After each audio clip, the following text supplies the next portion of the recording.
Grenada, 1983. The jungle screamed. Bullets tore through palm fronds like angry hornets, shredding the air, where Lieutenant Nathaniel Garrett's head had been 3 seconds earlier. 27 years old, lean as a wolf, he pressed his body against the scorched earth of St. George's, while tracer rounds painted red lines through the Caribbean darkness above him. 12 American medical students. 48 hours in captivity, zero margin for error. Garrett's fingers found the radio switch without looking. Muscle memory, the kind that saves lives when thinking takes too long. Vanguard 1 to Overwatch. Tangos converging. Need immediate extraction for civilians. My position will not hold. Static crackled. Then a voice that sounded like gravel in a coffee can. Negative Vanguard. Weather's turned. Birds are grounded. You hold until dawn or you don't hold at all. Dawn was 4 hours away. Garrett looked back at the medical students huddled in the ravaged basement behind him. Kids, really. 20 years old, maybe 22. Eyes wide with the kind of terror that comes when you realize the world is nothing like the brochure promised. One girl, blonde, couldn't have been more than 19, clutched a blood-soaked textbook like it was a Bible.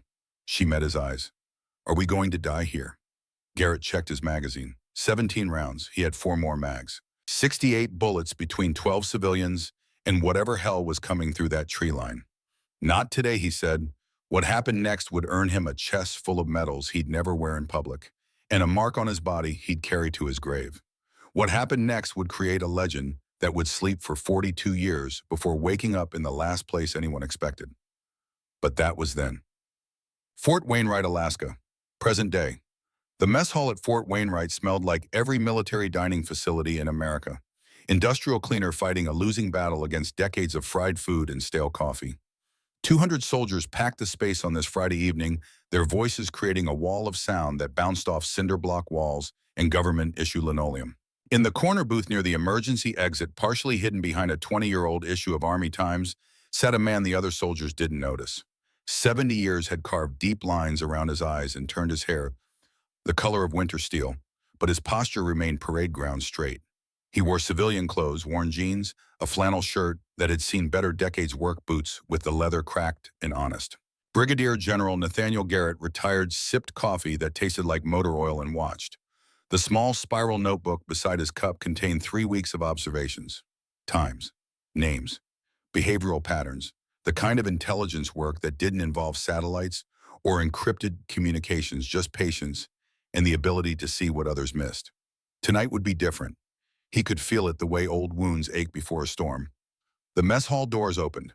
Every head in the room turned toward the sound, some ancient instinct drawing eyes to movement, to the new, to the potentially dangerous. What they saw made 200 conversations stutter and stop like a record player unplugged mid-song.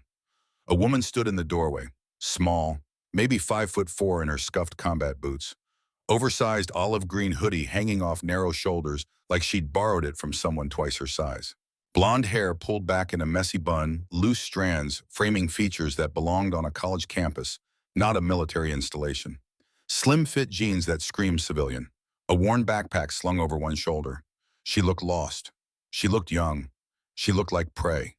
Staff Sergeant Brock Halverson was the first to move. 6'3" of muscle and scar tissue earned across 2 tours in Afghanistan, he unfolded from his table with the slow, deliberate menace of a man who'd learned that intimidation was cheaper than violence, but just as effective. Well, well, well, his voice carried across the suddenly quiet space. Somebody's Instagram model took a wrong turn. Laughter erupted, sharp, immediate, the kind that comes when a group smells blood. The woman, she couldn't have been more than 27, 28, stood perfectly still. Her eyes, startlingly blue, even from across the room, dropped to the floor. Her shoulders hunched forward. Small hands clutched the straps of her backpack until her knuckles went white. Everything about her body language screamed fear. Everything except the way she breathed. Garrett noticed. 3 weeks of observation had taught him to notice everything. Her breathing remained steady, controlled the measured rhythm of someone managing adrenaline rather than succumbing to it. And her feet, despite the apparent trembling in her hands, had shifted into a balanced stance, weight distributed, perfectly ready to move in any direction. Interesting. Brock took 3 steps closer, playing to his audience now. Seriously, sweetheart, the costume party is probably at the community center downtown. This is a federal military installation. You need proper authorization to be here. More laughter. Cell phones materialized in hands like magic tricks. The digital age had turned humiliation into entertainment and entertainment into currency. This was going to be viral content. This was going to be legend. First Lieutenant Sloan Murdoch rose from her seat near the serving line. 30 years old, 5'8", dark hair pulled back so tight it looked painful. She'd spent 5 years as the only female officer at Fort Wainwright. 5 years of proving herself twice as hard for half the recognition.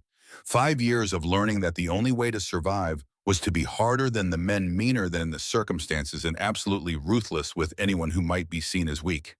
She circled the small woman like a shark scenting wounded prey. "Oh my God," Sloane's voice dripped theatrical concern.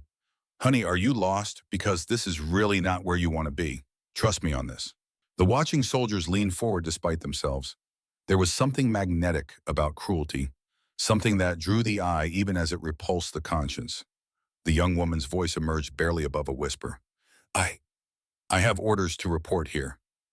"Orders?" Brock's laugh could have cut glass. "From who? Your yoga instructor, your life coach?"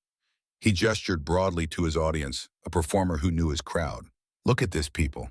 We've got ourselves a lost little Instagram influencer playing dress-up in daddy's hoodie." The mockery should have been devastating. Any normal person would have fled by now, tears streaming, dignity in tatters. But the woman simply stood there, absorbing each insult with an unnatural stillness that only someone trained to notice would recognize as tactical patience. Private First Class Garrett Thorne felt something twist uncomfortably in his gut as he watched the scene unfold. 21 years old, fresh out of basic training, he'd enlisted against his father's wishes and his mother's tears for one reason: to find his sister. Kira had vanished 3 years ago. Not missing, her letters had come sporadically, always from different locations, always maddeningly vague. "I'm okay. I'm serving. I can't say more. I love you." 3 years of watching their parents age a decade from worry. 3 years of lying awake wondering if she was alive, dead, or something worse. And now watching this woman being systematically humiliated by people who should have known better, Garrett felt his grandfather's voice echoing in his memory. Grady Thorne, who'd carried a rifle through the Ardennes in 1944 and came home with frostbitten feet and a philosophy about manhood that had nothing to do with dominance and everything to do with protection. "A real man," Grady had said, whiskey-voiced and iron-eyed on his deathbed, "protects people who can't protect themselves. That's it. That's the whole job." Garrett stood up. His voice came out younger than he wanted, but steady.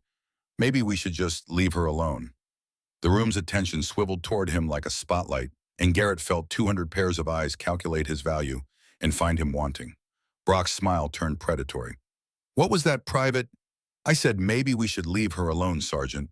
Garrett's voice gained strength from repetition. "She's not bothering anyone." "Oh." Sloane's voice could have frozen nitrogen. "The baby private's got a crush on our little dress-up doll. How precious." The laughter that followed had teeth in it now. Mockery had found a new target, and the crowd's hunger shifted accordingly. But then Corporal Daniel Hayes decided to escalate things from mockery to challenge.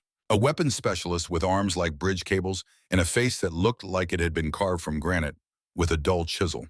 He stood and moved toward the young woman with the casual confidence of someone who'd never lost a fight. "Hey, Princess." His voice carried parade ground authority. "You're wearing what looks like military gear. So let's see if you know basic drill commands. You know what those are, right?"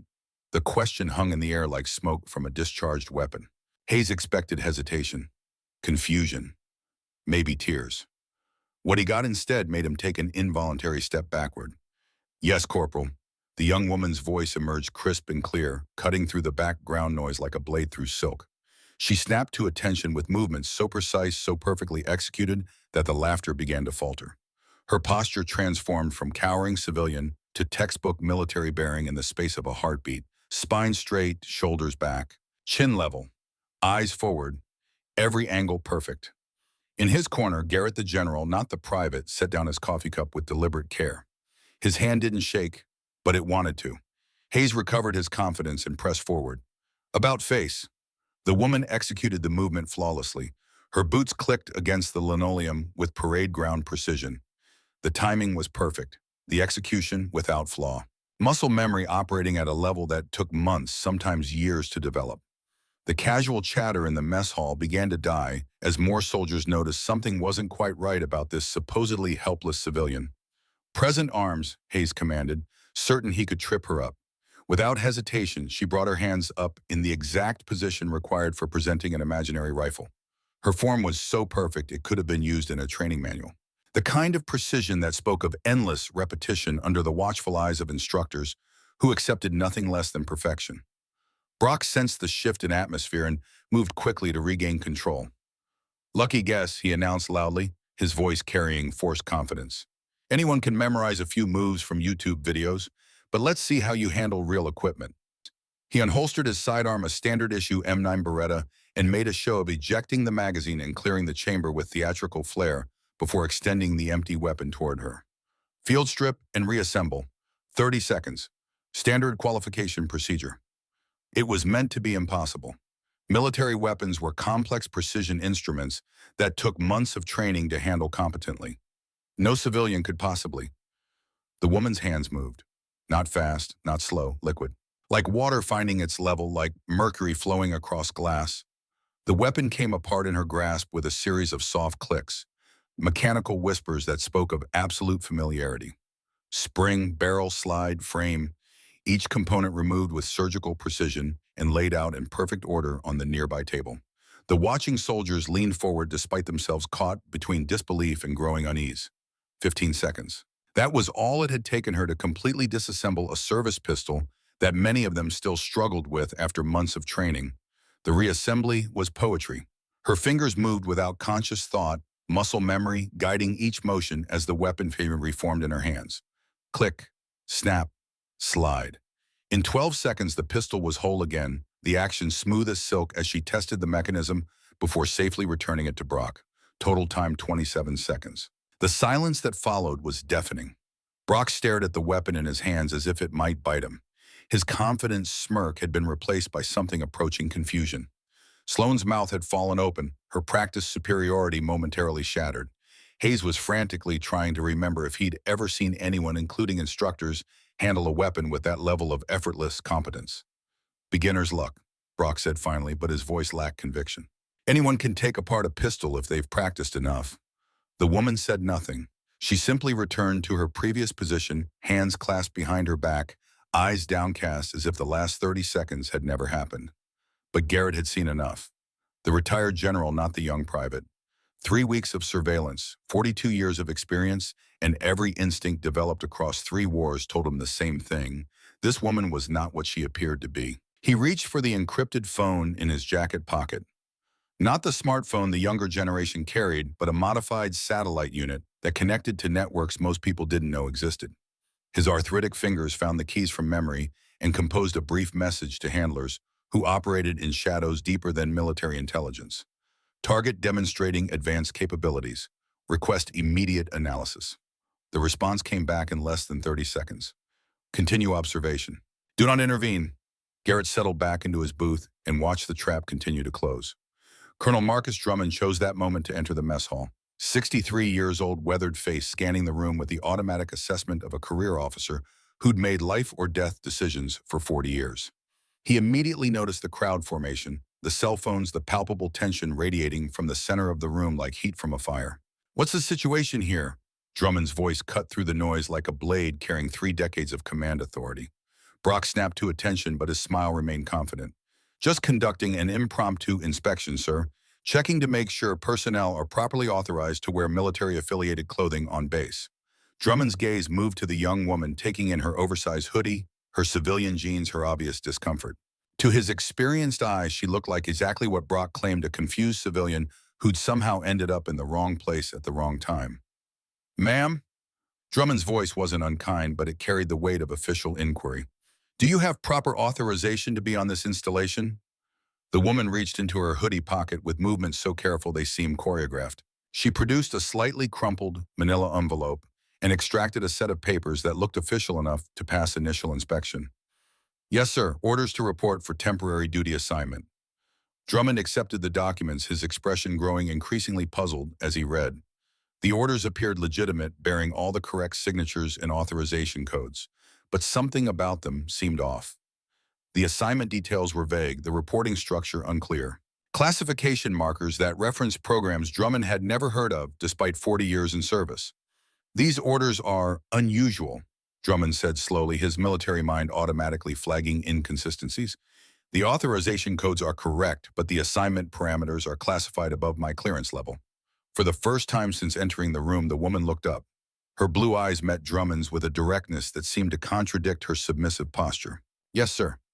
That was all she said. 2 words. But something in those 2 words made the hair on the back of Drummond's neck stand up. Brock's confidence flickered for the first time. In his experience, confused civilians didn't carry classified military orders with authorization codes that stumped full colonels. Sir, Sloan interjected, sensing Brock's uncertainty and moving to support her superior. With respect, those documents could be forgeries. Identity theft is a serious problem these days, and military credentials are valuable on the black market. It was a reasonable concern, and Drummond nodded slowly. Ma'am, I'm going to need to verify these orders through proper channels. Until then, I'm afraid I'll have to ask you to remain here under supervision. The woman simply nodded, her compliance so complete it seemed almost rehearsed. But Private Garrett Thorne noticed something the others missed. The way her eyes moved as Drummond spoke, cataloging the positions of every person in the room, calculating angles and distances with unconscious precision. The same way his sister used to map out basketball courts before games, seeing the whole field of play before the whistle blew. The thought hit him like cold water. What if, in the meantime, Brock said, seizing the opportunity to regain control of the situation, maybe our guest wouldn't mind demonstrating some more of those impressive skills she showed us earlier.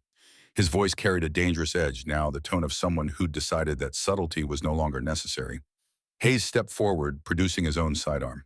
How about we move up to something more complex, the M1911.45 ACP. Different weapon system. Older design, trickier to handle. He gestured toward a glass case on the mess hall wall where several historical weapons were displayed. The M1911 had been standard military issue from 1911 through the 1980s, a design that had served American soldiers through 2 world wars, Korea, Vietnam, and beyond. That's not necessary, Drummond began. But Brock was already moving toward the case, his squad falling in behind him with the coordinated movement of a pack that had caught the scent of blood. Oh, but I think it is necessary, sir. Brock's voice remained respectful to Drummond, but carried an undertone that suggested he would not be deterred. If this woman is going to be on our base, we need to ensure she meets our standards. It's a matter of unit integrity. The logic was sound enough to make Drummond hesitate. Unit integrity was indeed sacred in military culture, and Brock's concerns, while aggressively presented, weren't entirely unreasonable. Hayes retrieved the M1911 from the display case, cleared it with practiced efficiency, and handed it to the young woman. The weapon was heavier than modern pistols, all steel in history, the kind of firearm that demanded respect and skill in equal measure. 27 seconds, Brock announced, consulting his watch with theatrical precision. That's the current base record for complete disassembly and reassembly. Set in 1985 by, he squinted at the record board, N. Garrett, some old-timer from back in the day. In his corner booth, the old-timer in question felt 40 years fall away in an instant. That record, that weapon, that day. He'd been 33 years old, just back from a classified operation in Central America, and the base armor had bet him $50 he couldn't beat the standing record. He'd won the $50, and now 40 years later, he was about to watch his record either stand or fall. The young woman approached the weapon table with measured steps. Her small hands reached for the M1911, with movements that seemed almost reluctant, as if she understood the weight of what she was about to do. She lifted the .45 with both hands, checking the chamber and confirming the weapon was safe with movements so automatic they seemed unconscious. Her fingers found the takedown mechanisms and the familiar ritual began. Slide stop, barrel bushing, recoil spring, each component extracted with mechanical precision. The disassembly flowed like a carefully choreographed dance, each movement precise and economical. The crowd grew quiet as they realized they were witnessing something extraordinary. This wasn't luck. This wasn't YouTube knowledge. This was the kind of fluid certainty that spoke of thousands of repetitions, muscle memory, so deeply ingrained that conscious thought was unnecessary. 11 seconds for complete disassembly. The reassembly was faster still. Components flowed together as if magnetized, each part finding its proper place without hesitation or adjustment. The final pieces snapped home with sounds like closing doors, and she stepped back from the fully assembled weapon. Brock stared at his stopwatch as if it had personally betrayed him. Total time 22 seconds. A new base record. Drummond stepped forward, his experienced eye examining the weapon she'd assembled. Every component was in perfect position. The action was smooth as silk when he tested it. This wasn't luck or memorization. This was the kind of competence that came from intensive professional training. Where did you learn to do that? Drummond asked quietly, his voice carrying a weight that suggested the answer might be more important than anyone realized. The woman's response was barely audible, delivered to the floor rather than to her questioner. Practice, sir. But the word hung in the air with implications that made experienced soldiers shift uncomfortably. What kind of practice produced this level of skill? What kind of training created capabilities that exceeded those of career military personnel? Brock's psychological need for dominance was fracturing now, the carefully constructed narrative of superior dealing with inferior beginning to crumble in the face of evidence he couldn't explain away. But rather than backing down, his pride demanded escalation. Neat trick, he said, his voice carrying forced casualness that fooled no one. But handling weapons is only part of being a soldier. Let's see how you do with some real military knowledge. He began firing questions in rapid succession, each one designed to expose supposed civilian ignorance. What's the effective range of an M4 carbine? 550 meters, point target, 600 meters, area target, she replied without hesitation. Standard combat load for a Navy corpsman. 4 fluids trauma bandages, morphine auto-injectors, quick clot, hemostatic agents, nasopharyngeal airways, chest seals.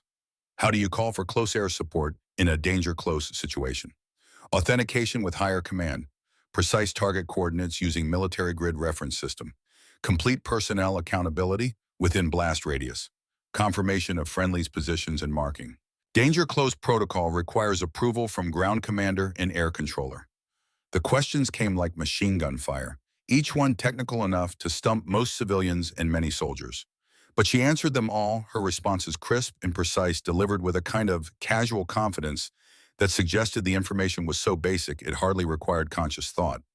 Sloan found herself taking notes, trying to remember information that this woman rattled off without apparent effort. Private Garrett Thorne felt his heart hammering against his ribs. The way she stood, the way she moved, that slight tilt of her head when she concentrated. He'd seen it 1,000 times growing up, watching his sister study, watching her prepare, watching her transform from his goofy older sister into something focused and dangerous on the basketball court. No, it couldn't be. Could it? Hayes decided to try a different approach, pulling out his smartphone and accessing a military training database. Okay, let's try some current tactical scenarios. You're pinned down by sniper fire from an elevated position. Your squad is taking casualties. How do you respond? It was a complex scenario that required understanding of advanced tactical principles, the kind of question used in staff college examinations. The woman didn't hesitate. Identify sniper position through muzzle flash triangulation and impact analysis. Deploy smoke for concealment while moving casualties to hard cover. Establish suppressive fire with squad automatic weapons to fix the sniper in position. Call for counter-sniper support or close air support depending on available assets. If neither available, coordinate flanking maneuver using available terrain while maintaining base of fire. Priority is casualty extraction, not engagement. The answer was textbook perfect, delivered with the casual confidence of someone who had faced exactly this scenario in real combat conditions. Hayes found himself nodding along, recognizing sound tactical thinking, even as he wondered where a supposed civilian could have learned such advanced concepts. Drummond felt the situation shifting beneath his feet like quicksand. His military instincts were screaming warnings, but he couldn't quite identify the source of his concern. The woman standing before him looked harmless enough, yet she had just demonstrated weapons proficiency that exceeded most of his seasoned soldiers and tactical knowledge that belonged in advanced military studies. Let's try field medicine, Sloan suggested, pulling a first aid kit from behind the serving counter. Any real soldier should know basic trauma care. She selected a complex trauma scenario, the kind that would challenge even trained medics. Soldier takes shrapnel to the thigh, severing the femoral artery. He's conscious but losing blood fast. You've got maybe 3 minutes before he bleeds out. What do you do? It was a brutal scenario, one that required not just theoretical knowledge, but the kind of calm precision that came from seeing real combat wounds. The woman moved with the fluid efficiency of an emergency room surgeon. Control bleeding with direct pressure proximal to the wound. She began, her hands demonstrating each procedure on an imaginary patient with movements so precise they seemed choreographed. Apply tourniquet 2 inches above injury site, tighten until distal pulse disappears. Mark time of application on patient's forehead. Treat for shock, elevate legs, maintain body temperature. Establish IV access if qualified. Administer fluid replacement. Prepare for emergency evacuation. Document all interventions. She paused, then added with clinical precision, time to pulse stopped approximately 45 seconds. Patient stabilized for transport. Survival probability 85% with immediate evacuation. The performance was flawless, executed with a level of skill that would have impressed military medics with years of field experience. Sloan stared, her mind struggling to process what she just witnessed. Private Thorne watched the woman's hands as she demonstrated the medical procedures, and his heart stopped. There, on her left wrist, partially hidden by her sleeve but visible when she moved. A scar, shaped like a crescent moon, maybe an inch long. The same scar his sister had gotten when she was 12 years old, falling off her bike trying to impress a boy named Kevin Martinez. The same scar he'd helped bandage while she tried not to cry. The same scar that had faded over the years but never quite disappeared. Kira. The word escaped his lips before he could stop it. 200 heads turned toward him, but the woman's reaction was what mattered. For just a fraction of a second, a blink, a heartbeat. Her eyes flicked to his face, and in that instant, before her mask of submission reasserted itself, Private Garrett Thorne saw his sister looking back at him. Recognition. Warning. A silent message that screamed, "Not yet." Brock sensed the situation slipping away from him entirely. His carefully constructed narrative was crumbling in the face of evidence he couldn't explain or dismiss. But rather than accepting defeat, his psychological makeup demanded one final escalation. Interesting skills for a civilian, he said, his voice taking on a harder edge. Makes me wonder where someone picks up that kind of training. Private contractors, off-the-books operations, maybe somewhere even less official. The implications were clear, and Drummond felt his concern ratcheting up another notch. Brock was essentially accusing this woman of being some kind of covert operative. "Sergeant," Drummond warned, "you're heading into territory that requires more than speculation." But Brock was beyond listening to warnings. His need to maintain dominance was overriding his better judgment. "Sir, with respect, we have an unidentified individual with advanced combat training on our base carrying questionable orders and demonstrating skills that most of our own soldiers don't possess. At what point do we start asking harder questions? At what point do we ensure she's not a security risk?" He turned to the woman, and his next words would change everything. "I think it's time for a more thorough inspection. Strip search procedures. Standard security protocol for suspicious individuals. We need to make sure our guest isn't carrying anything that might be dangerous to base security." The words hit the mess hall like a physical blow. Drummond's face darkened with anger. "Sergeant, you are way out of line." "Am I, sir?" Brock replied, his tone respectful but carrying an undertone of challenge. "We have an unidentified individual with advanced combat training, questionable credentials, and demonstrated weapons proficiency. Standard security procedures exist for exactly this situation." Sloan stepped forward, sensing an opportunity to support Brock while positioning herself as the voice of female solidarity. "I could conduct the search, sir. Keep it professional. Make sure there are no irregularities." The offer was made with false concern, but the malicious anticipation in her eyes was unmistakable. Private Thorne felt something twist in his stomach as he realized where this was heading. "Sir, this isn't necessary. She's cooperated with everything." "Private Thorne," Brock said, his voice carrying a warning edge, "you seem to have strong opinions about security procedures. Perhaps you'd like to explain to the colonel why you think protocol should be ignored." It was a direct challenge to Garrett's military career, delivered with calculated precision. Drummond opened his mouth to shut this down to reassert his authority, but the woman's voice cut through the tension with unexpected clarity. "It's fine." 2 words, quiet, calm, delivered with such complete acceptance that they seemed to echo in the sudden silence. Every eye in the room turned to her. "If Sergeant Halverson believes a search is necessary for base security," she continued, her voice steady and clear, "I'll comply with standard procedures." The words were spoken with such calm acceptance that they seemed almost rehearsed. But something in her tone suggested this capitulation wasn't defeat. It was a choice. Brock's face lit up with predatory satisfaction. "Outstanding. Lieutenant Murdoch, conduct the search. Make it thorough." But in his corner booth, General Nathaniel Garrett felt every instinct developed across 42 years of military service suddenly scream in warning. He'd seen this before, the calm before violence, the stillness that preceded the storm. He looked at the woman, really looked at her, and saw what everyone else had missed. Her body language remained submissive, shoulders hunched, eyes downcast. The perfect picture of defeat. But her breathing had changed. the measured, controlled rhythm of someone preparing for action. And her feet, despite the apparent surrender, had shifted into a perfect combat stance. Weight balanced, ready to move in any direction. Garrett reached for his phone to send another message, but the response from his handlers came through before he could type. Do not intervene under any circumstances. This is her operation. Her operation. The woman's hands moved to the hem of her oversized hoodie. Brock's smile widened with anticipation. Sloan stepped forward with eager satisfaction. 200 soldiers pressed closer with their phones, recording everyone anticipating the moment when the pretense would finally be stripped away. But Private Garrett Thorne, watching his sister's face, saw something that made his blood run cold. She wasn't afraid. She was waiting.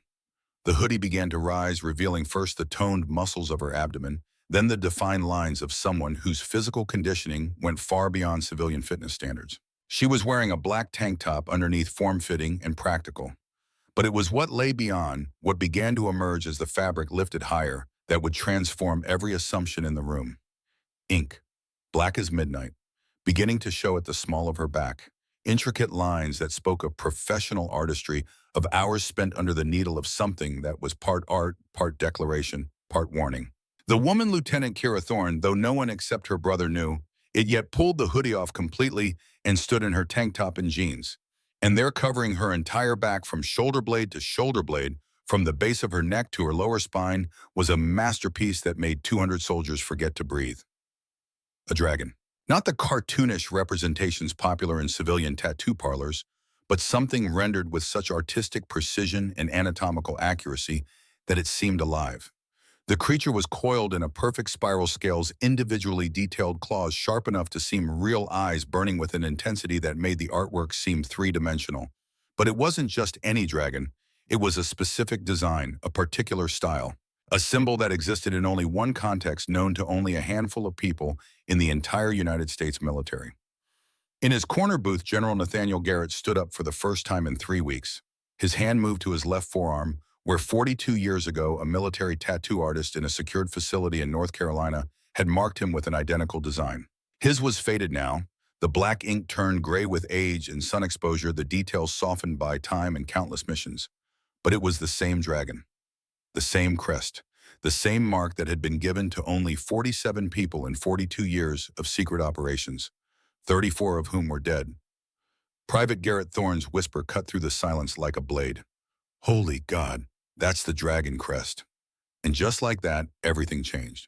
The silence that followed Private Thorne's words was the kind that precedes earthquakes, the kind that happens when the world pauses between what was and what will be, when reality holds its breath before shattering into something unrecognizable. 200 soldiers stood, frozen, phones still recording, mouths still open, brains still trying to process what their eyes were showing them, but their minds couldn't accept. The dragon crest. Even those who didn't know the name knew the symbol. Knew it the way you know a shark's fin in water or a rattlesnake's coil in grass.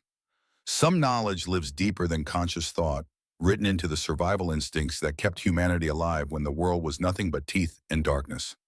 Staff Sergeant Brock Halverson's face had gone the color of old newsprint.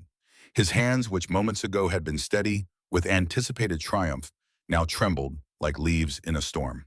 The psychological architecture he'd built his entire adult life around dominance, through intimidation, respect, through fear, manhood, through control, collapsed in the space between heartbeats. Because the dragon crest meant one thing and one thing only. Elite didn't begin to cover it. Lieutenant Kira Thorne stood perfectly still, her back to the crowd, the dragon seeming to move in the flickering fluorescent lights. The tattoo covered every inch of skin from her shoulder blades to the small of her back, rendered in black so deep they seemed to absorb light itself. But what made it truly remarkable were the details that only became visible upon close inspection. Woven into the dragon's coils were coordinates rendered in such small script they were barely legible. Numbers that meant nothing to most people, but everything to those who knew 12.0 degrees north, 61.7 degrees west. The exact location of Point Salines and Airfield, Grenada, where the Dragon Crest program had begun 42 years ago. The dragon's eyes were the most unsettling part. They seemed to follow the viewer tracking movement with an intelligence that shouldn't have been possible in ink and flesh. Ancient, knowing, merciless. Private First Class Garrett Thorne took 3 steps forward before he even realized he was moving. His voice came out hoarse, fractured by 3 years of wondering and worrying and waking up at night from dreams where his sister was calling for help he couldn't provide. Kira, she turned slowly, deliberately, and for the first time since entering the mess hall, Lieutenant Kira Thorne allowed her mask to drop completely. The submissive posture evaporated like morning fog. Her shoulders rolled back to military bearing that could have graced a recruiting poster. Her spine straightened to parade ground perfection. Her eyes, those startling blue eyes that had seemed so vulnerable and lost, now carried the weight of someone who had made decisions that ended lives and saved nations. When she spoke, her voice had transformed. No longer the whisper of a frightened civilian, but the clear, measured tones of someone accustomed to giving orders in combat situations where hesitation meant death. "Hello, little brother." The two words hit Garrett like a physical blow. 3 years. 3 years of letters that said nothing. 3 years of watching their mother cry into her coffee every morning, their father aging a decade while pretending everything was fine. 3 years of lying awake wondering if his sister was alive, dead, or something worse. And here she was. Not dead, not missing, not broken, transformed into something he'd never imagined. "You—" He couldn't finish the sentence, didn't know how. His throat had closed around words that wouldn't come. Kira took a step toward him, and the crowd parted like water before a ship's prow. No one wanted to be between a Dragon Crest operator and their target, even if that target was family. "I'm sorry," she said, and despite the authority in her voice, the apology carried genuine weight. "It was classified. Is classified. I couldn't tell anyone where I was or what I was doing. Not Mom, not Dad, not you." She moved closer, close enough that only Garrett could hear her next words. "But I thought about you every day. Every single day for 3 years, about teaching you to drive, about your graduation, about all the moments I was missing. And I knew that if I ever got assigned somewhere you ended up, I'd find a way to let you know I was okay." Garrett closed the remaining distance and wrapped his arms around his sister in a hug that felt like it might break both of them. She hugged him back just as fiercely, and for a moment they were just siblings again. Just Kira and Garrett Thorne from Helena, Montana, where the most dangerous thing was winter and the most exciting thing was Friday night football. But only for a moment, because a voice cut through the reunion like a drill sergeant's bark, rough with age and authority, that bypassed conscious thought and went straight to the spine. Attention. The command was instinctive, absolute. Every soldier in the mess hall snapped to attention. Back straight, hands at sides, eyes forward. Even Kira released her brother and came to attention with movements so ingrained they were autonomic. The old man from the corner booth walked forward with steps measured by decades of parade grounds and classified operations. 69 years old, wearing civilian clothes that had seen better decades, he nevertheless carried himself with the bearing of someone who'd commanded men in situations where gods feared to tread. He stopped 3 paces from Kira and rendered a salute so crisp it could have cut diamonds. "Lieutenant Kira Thorne, call sign Phantom Raven, Navy SEAL Team 6. His voice carried to every corner of the mess hall, formal and precise. Official recognition of something that had been classified beyond top secret until this very moment. Kira returned the salute with equal precision. "Sir?" "At ease, Lieutenant." The old general lowered his hand. "I believe it's time for proper introductions." He turned to face the crowd of stunned soldiers, and for the first time they saw what 3 weeks of newspapers and terrible coffee had hidden. This wasn't just some retiree killing time on a military base. This was a predator who'd learned to walk among prey so well they'd forgotten what he was. "For those who don't know me," he said, his voice carrying the weight of every mission he'd never been able to discuss. "I am Brigadier General Nathaniel Garrett, United States Army, retired, Delta Force 1980 through 2008. I was recalled from retirement 3 weeks ago to provide oversight for a classified assessment operation at this installation." He pulled up his left sleeve with deliberate slowness, revealing the faded tattoo that covered his forearm. Age had muted the blacks to gray, softened the lines, but the symbol was unmistakable. The same dragon, the same coordinates woven into the design, the same mark that now adorned Kira's back. "Dragon Crest Number 1, General Garrett continued, each word carved from granite and experience. Awarded October 27, 1983, following Operation Urgent Fury in Grenada. I was the first recipient of this mark. Lieutenant Thorne is number 47. He paused, letting that information settle like sediment in still water. 47 recipients across 42 years. The mathematics alone told a story about exclusivity and cost. In the 42 years since the Dragon Crest program began, General Garrett said, his voice taking on a weight that made seasoned soldiers straighten unconsciously. Only 47 individuals have earned this mark. It is not given for time served. It is not awarded for political connections. It cannot be purchased with money or influence. His eyes swept the crowd, and several people found themselves unable to meet that gaze. Those eyes had seen too much, knew too much, judged too accurately. It is earned through actions that cannot be disclosed, in situations that cannot be discussed, facing threats that most Americans will never know existed. He paused, the silence heavy with implication. 34 Dragon Crest recipients have been killed in action. 11 have retired. Lieutenant Thorne and I are 2 of the 13 still active or recalled to active duty. Colonel Marcus Drummond, who'd been standing frozen since the revelation began, finally found his voice. General Garrett I wasn't informed you were on my base, sir. You weren't supposed to be, Colonel. The old general's tone wasn't unkind, but it carried the finality of someone stating facts rather than offering explanations. Need-to-know basis. And until approximately 2 minutes ago, you didn't need to know. Drummond's mind was racing, trying to calculate how he could have missed this. A general officer on his installation for 3 weeks, and he'd never noticed. But then, that was the entire point, wasn't it? That was what made Dragon Crest operators different from conventional special forces. They could hide in plain sight. They could become invisible while standing in full view. They were ghosts who walked in daylight and shadows who survived in sunshine. Kira stepped forward, her voice cutting through the shocked silence with calm authority.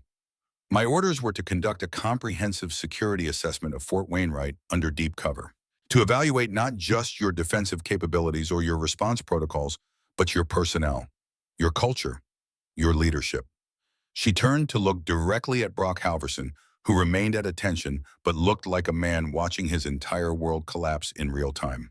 Sergeant Halverson's behavior this evening has provided extensive data on all 3 fronts.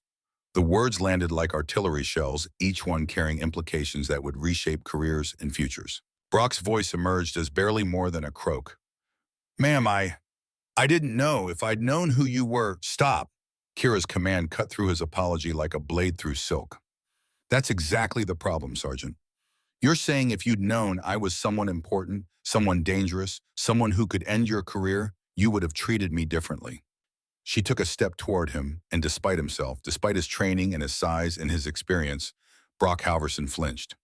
The question you should be asking yourself, Kira continued, her voice dropping to barely above a whisper, but somehow carrying to every corner of the room, is why didn't you treat me with basic human dignity, regardless of who I was? Why did my apparent powerlessness give you permission to humiliate me? Brock had no answer. The silence stretched like pulled wire threatening to snap under its own tension. Should respect be conditional on rank or reputation? Kira asked, addressing the entire room now. Should basic human dignity depend on someone's ability to fight back? Should we only protect people when we know they're dangerous?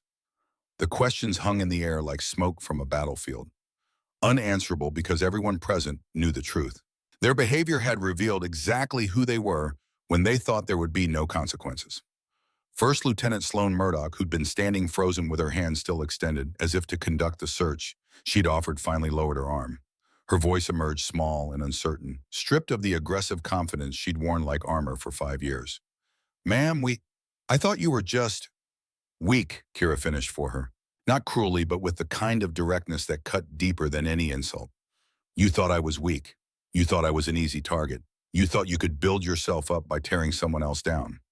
She turned to face the entire assembly, her eyes moving from soldier to soldier, making each of them feel the weight of what they'd participated in or witnessed without intervention.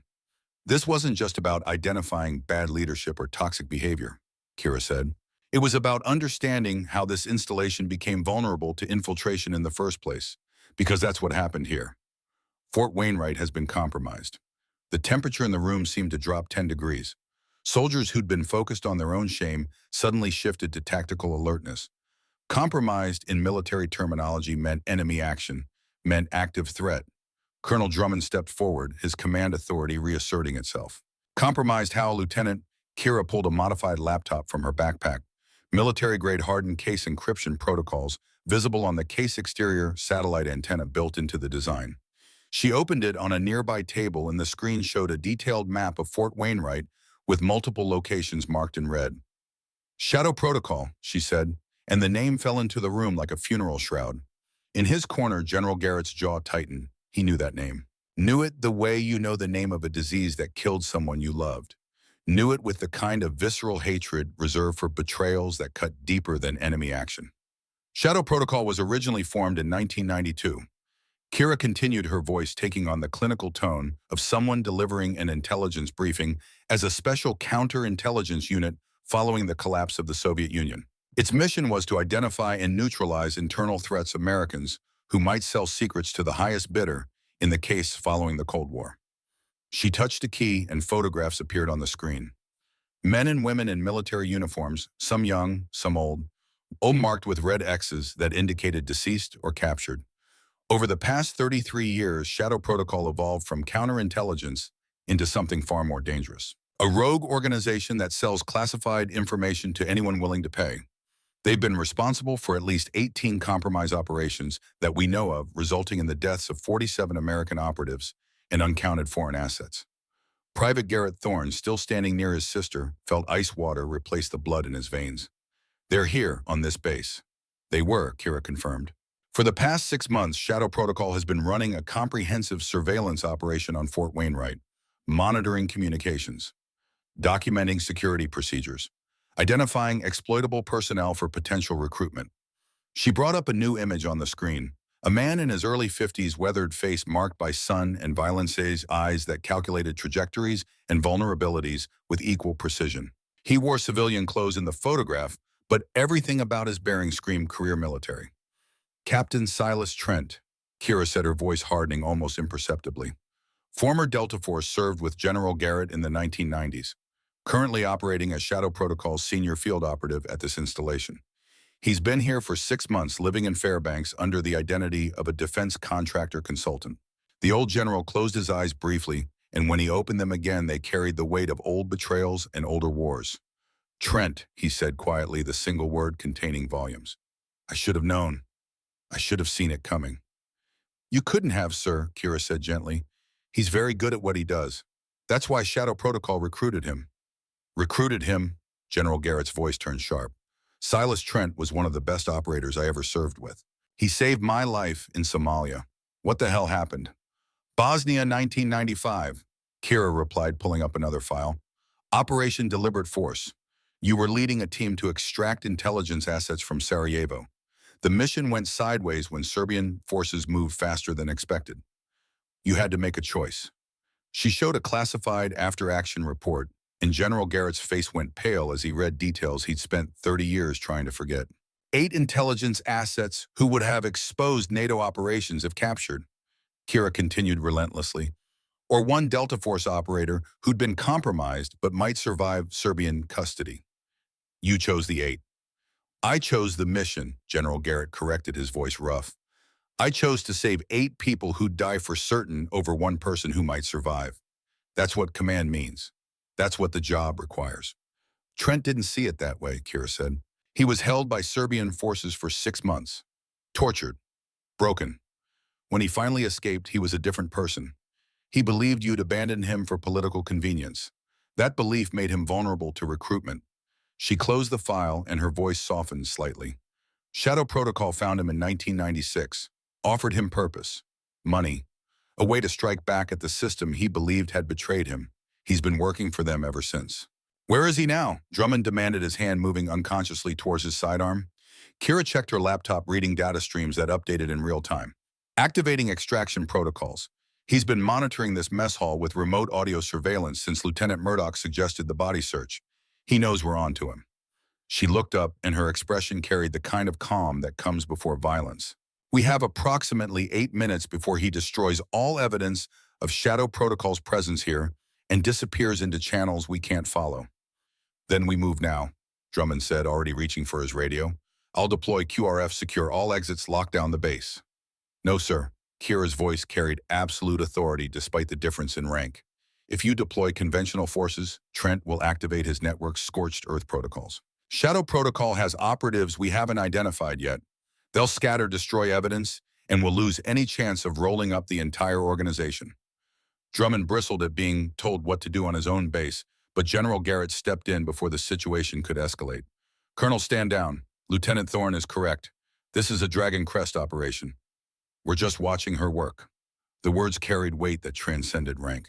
Drummond recognized the implicit command structure Dragon Crest operators answered to chains of command that existed above and beyond normal military hierarchy. This was Kira's operation, had been from the moment she'd walked into that mess hall. The lights in the mess hall flickered once, twice, then died completely, plunging the space into darkness, broken only by emergency lighting that cast everything in shades of red and shadow. Trent's opening move. Cut power to create chaos and confusion. But Kira's voice cut through the sudden panic with calm that seemed almost supernatural. Nobody move, nobody speak, nobody activate any electronic devices. Her command was delivered with such absolute confidence that even Brock, lost in his psychological breakdown, froze in place. The authority in her voice bypassed conscious thought and went straight to the hindbrain where survival instincts lived. In the darkness, Kira moved, not rushing, not panicking, moving with the kind of fluid precision that comes from operating in worse conditions than a darkened mess hall. Her footsteps were silent despite combat boots on linoleum. Her breathing remained controlled despite adrenaline that had to be flooding her system. When she spoke again, her voice came from a completely different location than where she'd been standing seconds before. Private Thorne, you're going to be my communication relay. On my signal, you'll contact base security using landline communications only. Cell phones and radios are compromised. Landline only. Garrett's throat was dry, but his voice remained steady. Yes, ma'am. Authentication code is Tango 77 Echo. Tell them Phantom Raven is active and requesting immediate tactical support for hostile extraction. Repeat that back to me. Tango 77 Echo. Phantom Raven active. Requesting tactical support for hostile extraction. Landline only. Good. There's a landline phone in the kitchen office 30 feet to your left. Move when I give the word. Kira's laptop glowed softly in the darkness, the only source of blue light in a sea of red emergency lighting. The screen showed thermal imaging, heat signatures moving around the base perimeter with tactical precision that spoke of professional military training. General Garrett moved quietly to stand beside her, his own decades of combat experience, and allowing him to read the tactical display with practiced efficiency. How many? He whispered.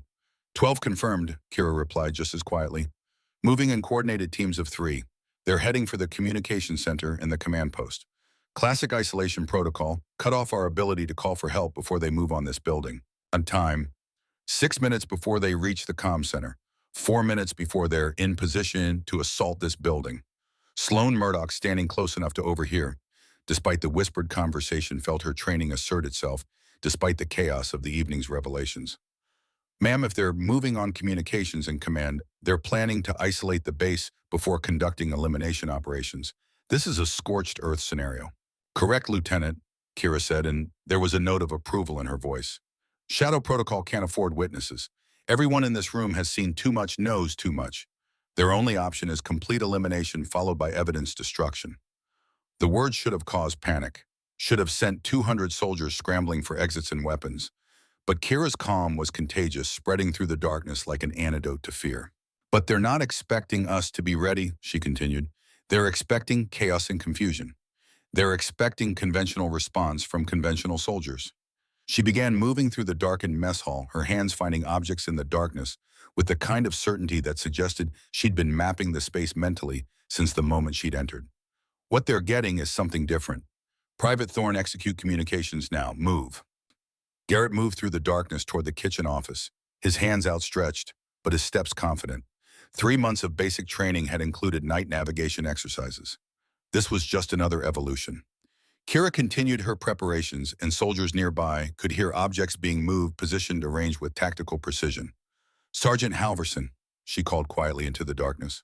Brock's voice emerged uncertain, stripped of all the aggressive confidence that had defined him hours earlier. Ma'am, you know this base better than anyone here. You know the blind spots, the approach routes, the places where security cameras don't reach. I need that knowledge. It was a small thing, a tiny gesture of redemption offered in the middle of a crisis, but to Brock it felt like being thrown a lifeline while drowning in an ocean of his own failures. Yes, ma'am. What do you need? Shadow Protocol will avoid the main entrances, too visible, too easy to defend. Where would you approach this building if you wanted maximum surprise?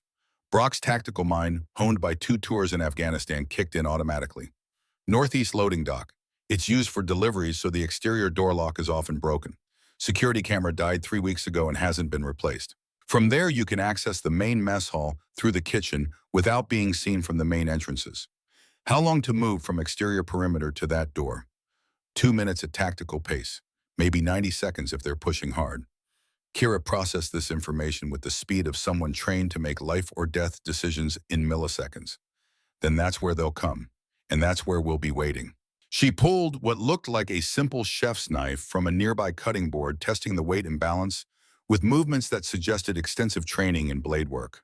Not ideal, but in skilled hands, any weapon was better than none. Lieutenant Murdoch, you're going to establish a fallback position at the southwest exit. Take 10 soldiers, anyone with medical training. If this goes bad, your job is to get the wounded out. Ma'am, I should be following orders, Lieutenant. I need someone I can trust to protect the people who can't protect themselves. Can you do that? Sloane felt something crack open in her chest. Trust. After what she'd done, after how she'd participated in trying to destroy this woman, Kira was offering her trust. Yes, ma'am, I won't let you down. I know you won't. Kira turned her attention back to the thermal display. The 12 heat signatures had split into 3 groups. 4 heading for the communication center, 4 moving toward the command post, and 4. They're coming, she said quietly. Northeast loading dock, just like Sergeant Halverson predicted. 2 minutes out. In the kitchen office, Private Garrett Thorne was finishing his call to base security, providing authentication codes that would trigger responses from units most soldiers didn't even know existed. He emerged from the office to find his sister standing in the kitchen doorway, silhouetted against emergency lighting, looking like something out of mythology. A warrior goddess preparing for a battle armed with nothing but a kitchen knife and absolute confidence. Backup is 12 minutes out, Garrett reported. Then we hold for 12 minutes, Kira said simply. General Garrett, I need you to take command of the soldiers in the main hall. Keep them calm, keep them quiet. Make sure nobody does anything heroic and stupid. The old general nodded, understanding his role. Sometimes the hardest job in combat wasn't fighting, it was keeping people alive who wanted to help but didn't have the training. The rest of you, Kira continued, addressing the small group that had gathered around her. Understand this, I don't need you to be soldiers right now. I need you to be smart. Stay in the dark, stay quiet. Stay alive. The only person engaging the enemy will be me. Ma'am, Corporal Hayes said, his weapons specialist training, rebelling against the idea of letting someone fight alone. We can help. We're trained. We're armed. With sidearms designed for range qualification, not close quarters combat in the dark against operators with night vision and automatic weapons. Kira interrupted. You engage them, you die. It's that simple. Her voice wasn't cruel, just factual, stating realities that needed to be understood. I've been training for scenarios exactly like this since I was 22 years old. I've operated in worse conditions against better equipped enemies. Trust me to do my job, and I'll trust you to do yours, which is staying alive and bearing witness to what happens here. She moved toward the kitchen entrance to the loading dock, her movements economical and precise. Because if I fall, she said quietly, someone needs to survive to tell people what Shadow Protocol is and what they're willing to do. Someone needs to make sure this doesn't get buried in classified archives and forgotten. Then she was gone, melting into the darkness like she'd never been there at all. The next 8 minutes felt like 8 hours. 200 soldiers crouched in the darkness of the main mess hall, listening to sounds they couldn't identify and imagining scenarios their training hadn't prepared them for. In the kitchen, Private Thorne, Sergeant Halverson, and Lieutenant Murdoch waited with the kind of tension that precedes violence, not knowing if they'd hear gunfire or silence, not knowing if Kira would survive, or if they'd be organizing a memorial service for a woman they'd been mocking an hour ago. General Garrett stood in the center of the main hall, his presence alone enough to keep panic from spreading. 69 years old, unarmed, except for a folding knife he'd carried since Grenada, and still the most dangerous person in the room after Kira. The sound when it came wasn't what anyone expected. Not gunfire, not explosions, just a single sharp impact. Metal on bone, then silence, followed by another impact, and another. 4 sounds total, 4 impacts, then nothing. The emergency lighting flickered once, and when it stabilized, Kira was standing in the kitchen doorway. Not a scratch visible on her. The chef's knife in her hand was clean, she'd wiped it before returning. Behind her, visible through the loading dock entrance, 4 figures lay motionless in positions that suggested they'd never known what hit them. Targets neutralized, she said calmly, as if reporting routine training results rather than announcing she'd just taken down 4 enemy operators in hand-to-hand combat in complete darkness. The other 8 will know something went wrong when this team doesn't report in.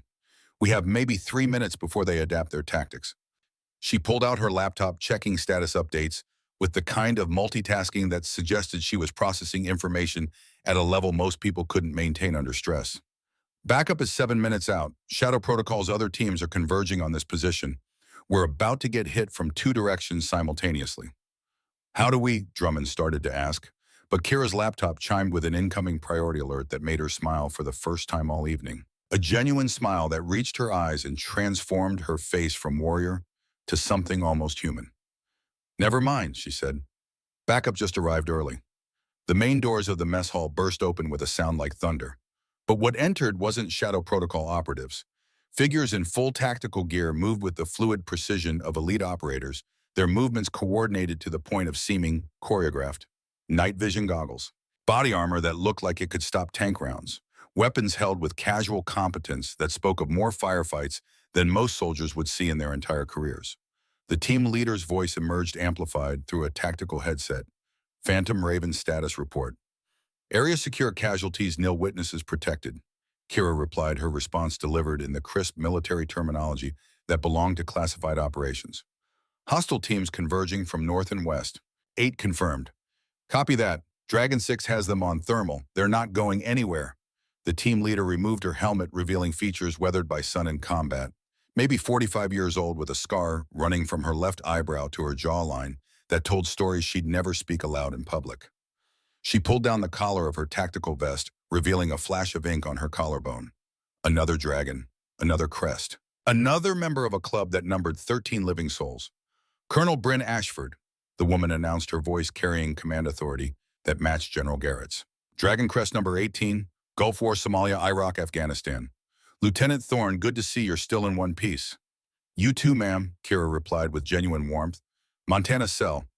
Just finished dismantling Shadow Protocol's Western Operations Hub in Billings. Figured I'd swing by and help with cleanup. Brought 11 friends. She gestured to the tactical team, spreading through the mess hall with practiced efficiency. Other members of the team were removing gear, revealing more Dragon Crest tattoos. Not all in the same place, some on arms, some on shoulders, one on the back of a man's neck, but all the same symbol. The same mark of something that transcended normal military service. Private Garrett Thorne watched this reunion of elite operators and felt like he'd stumbled into a movie. These people moved like they operated according to different physics than everyone else. Faster, more precise, more dangerous. Colonel Ashford's radio crackled. Dragon 6, this is Perimeter 3. We have 8 hostiles in custody. No shots fired. They walked right into our positions like they didn't even know we were there. Copy that, Perimeter 3. Secure them for transport. I want them alive and talkative. She turned to Kira with a slight smile. Your operation, Lieutenant. How do you want to proceed? And just like that, the power dynamic in the room shifted again. Not to the most senior officer, not to the person with the most experience. To the operator whose mission this was, whose assessment had triggered everything that followed. Bring Captain Trent to me, Kira said quietly. I want to look him in the eyes when he realizes he's been played. 10 minutes later, Silas Trent knelt on the mess hall floor with zip ties securing his wrists and blood streaming from a broken nose. 52 years old, former Delta Force, current Shadow Protocol senior operative, and currently experiencing the worst night of his professional life. He looked up at General Garrett with something approaching disbelief. Bull, he said, using the nickname from 30 years ago. You're 69 years old. How are you still doing this? The old general looked down at his former friend, his former brother-in-arms, his current prisoner, and felt something break inside his chest that had been held together by willpower and duty for too many years. I'm not doing this, Silas. She is. He gestured to Kira, who stood nearby with her laptop already processing the intelligence they'd captured. Trent's eyes moved to the small woman he'd been monitoring for weeks, the target he'd thought was just another deep cover operator running a routine assessment. And he saw finally what everyone else in the room had already learned. She wasn't routine, wasn't standard, wasn't anything close to what he'd expected. You played me, he said, genuine admiration cutting through his defeat. From the moment you walked into this mess hall, this whole thing was theater designed to draw us out. Not theater, Kira corrected. Assessment. The humiliation was real. The evaluation of base culture was real. The fact that it also served as bait for Shadow Protocol was just efficient multitasking. She knelt down to his eye level, and her voice dropped to barely above a whisper. Shadow Protocol is finished, Captain Trent. Colonel Ashford dismantled your Western operations. My team handled the North. And right now, in 17 other locations across 6 countries, Dragon Crest operators are shutting down every cell you've built over the past 30 years. She pulled up her laptop and showed him images that made his face go pale. Shadow Protocol operatives in custody, safe houses being raided, financial networks being frozen, communication systems being shut down. The organization he'd served for decades was being systematically destroyed. We've been hunting you for 3 years, Kira continued, and you never knew we were there. Because that's what we do. We're ghosts who walk in daylight, shadows that hide in plain sight, and we protect this country from threats that most Americans will never know existed. She stood up, signaling to the tactical team to take the prisoners away, including threats that come from within. As Shadow Protocol operatives were marched out of the mess hall towards secure detention, Colonel Drummond finally found his voice. Lieutenant Thorne, I need to apologize for not seeing this earlier, for allowing my base to be compromised, for... You couldn't have known, sir, Kira interrupted, her voice not unkind. That was the entire point. Shadow Protocol specializes in exploiting blind spots in our own security culture. Places where protocol says to look, but human nature says to ignore. She gestured at the mess hall at the soldiers who'd been part of her humiliation. Places like this, where toxic leadership creates division, where harassment becomes normalized, where people who should protect each other instead tear each other down. Those cultural failures create security vulnerabilities that enemies exploit. General Garrett stepped forward, and his voice carried the weight of someone who'd seen this pattern repeat across decades. Which is why Phase 3 begins now. Phase 3, Drummond asked. Transformation, Kira replied. Assessment phase complete. Neutralization phase finished. Now we implement the systemic changes necessary to prevent this from happening again. She pulled up new files on her laptop, organizational charts, training protocols, cultural initiatives that had been developed over years of study and hard-won experience. Colonel Drummond, effective immediately, you're tasked with implementing Dragon Legacy protocols throughout Fort Wainwright. You'll receive comprehensive briefing materials within 24 hours. Drummond straightened to attention, recognizing both the honor and the responsibility. Yes, ma'am. What should I prioritize? A cultural transformation, Kira said without hesitation. Security vulnerabilities can be patched with technology and new procedures. But the human factor is always the most critical and the most difficult to address. She looked at Brockett Sloan, at all the others who'd participated in her humiliation or witnessed it without intervention. Starting with these soldiers, starting tonight, the emergency lights flickered, then steadied. Regular power began flowing back through the building, fluorescent fixtures humming to life and washing away the red shadows of emergency lighting. In the harsh white light, 200 soldiers stood witness to something they'd never seen before and would never forget. The moment when a small woman they'd mocked proved to be the most dangerous person any of them would ever meet. The moment when 13 Dragon Crest operators scattered across the globe, but connected by something deeper than geography, struck simultaneously to destroy an organization that had threatened their country for 3 decades. And the moment when everything they thought they knew about strength, power, and service was turned inside out and revealed as hollow pretense. Private Garrett Thorne looked at his sister, really looked at her, and saw someone he'd never known. Someone who'd been hiding in plain sight their entire lives, waiting for the moment when her true purpose could be revealed. 3 years, he said quietly. 3 years you've been fighting this war. Kira turned to her brother, and for just a moment the legendary operator fell away, and he saw the sister who'd taught him to ride a bike and helped him with algebra homework. Longer than that, Garrett. I've been fighting since the day I put on this uniform. We all have. The Dragon Crest operators. The ones who came before. The ones who'll come after. She looked around the mess hall at young soldiers whose worlds had just been shattered and rebuilt in the span of hours.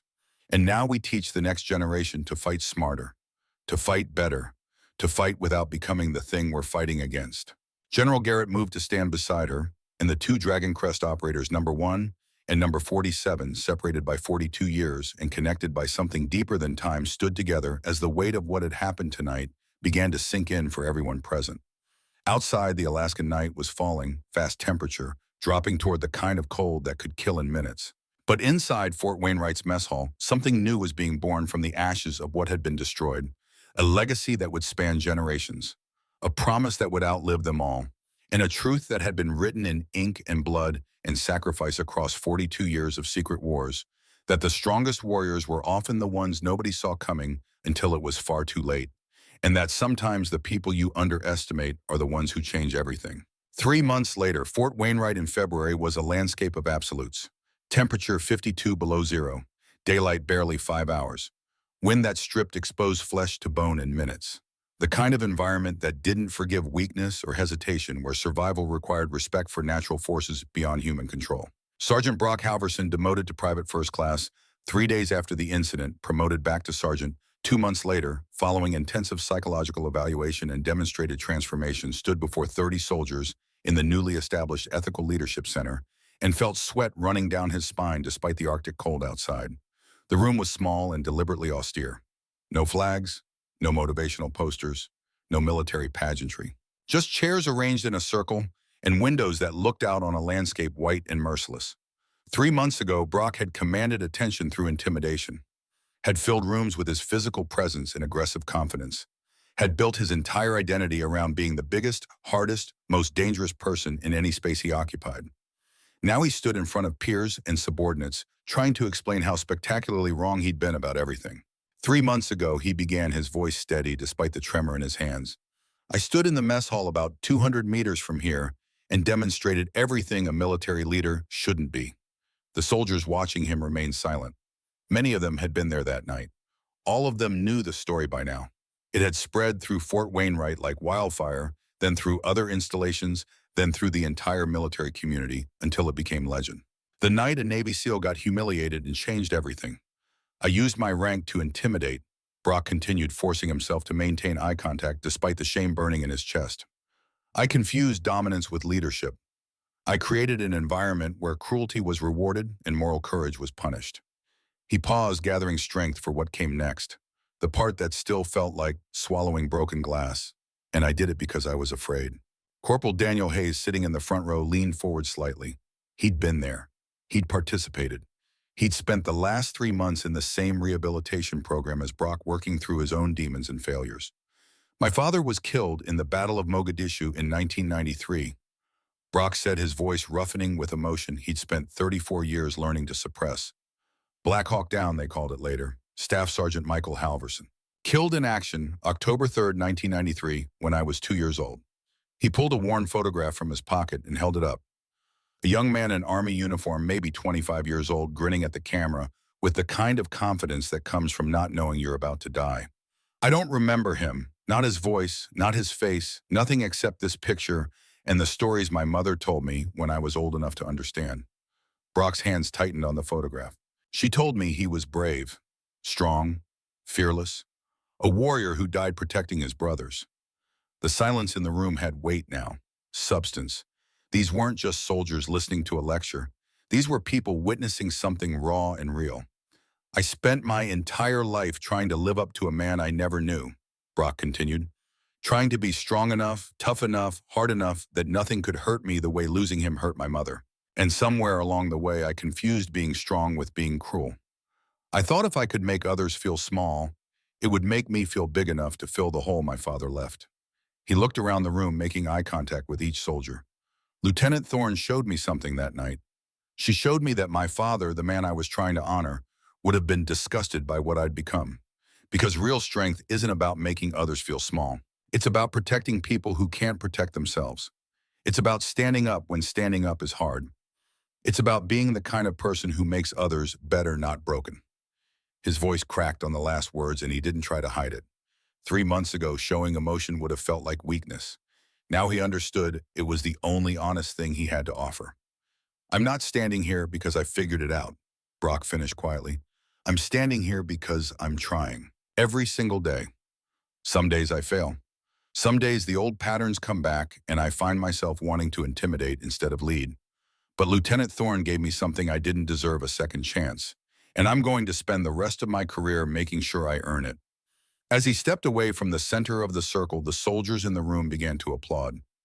Not the perfunctory clapping of military courtesy, but genuine respect for someone who'd shown them his scars and his struggles. Private First Class Garrett Thorne, sitting in the back row, found himself blinking away tears.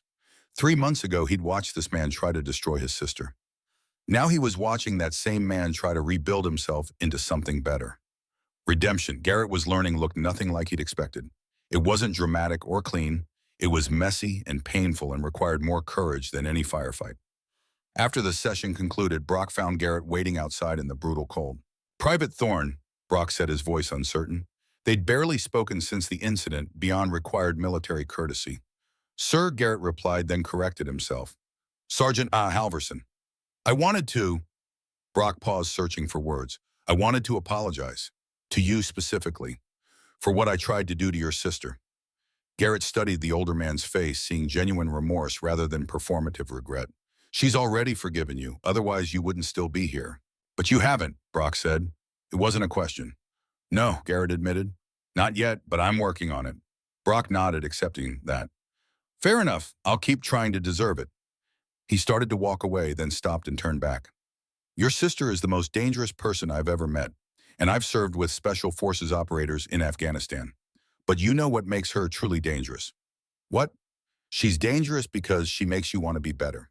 Not through fear or intimidation, through being an example of what leadership actually looks like." Brock's expression was serious.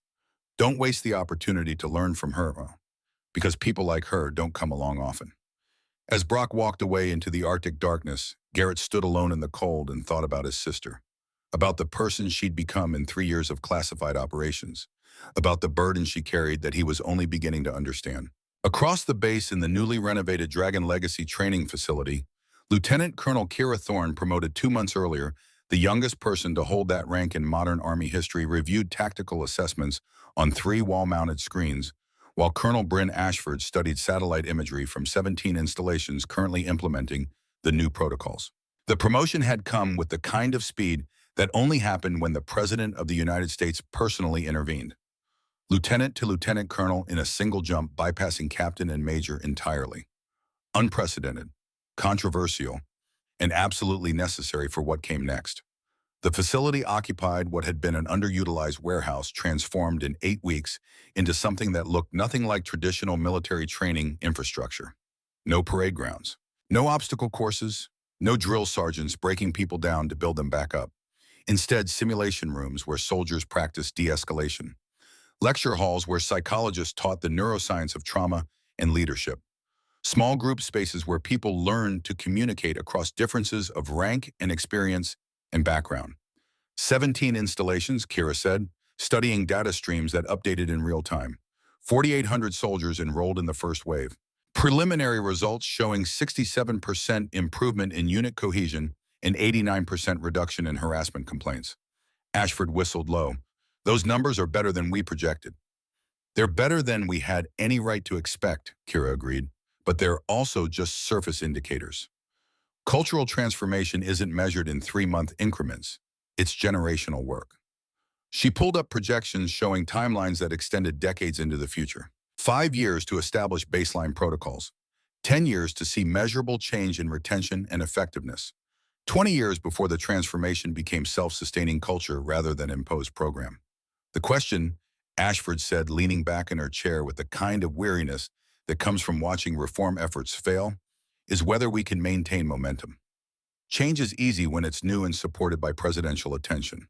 The hard part comes in year 3, year 5, when the spotlight moves on and institutional resistance starts eroding what we've built."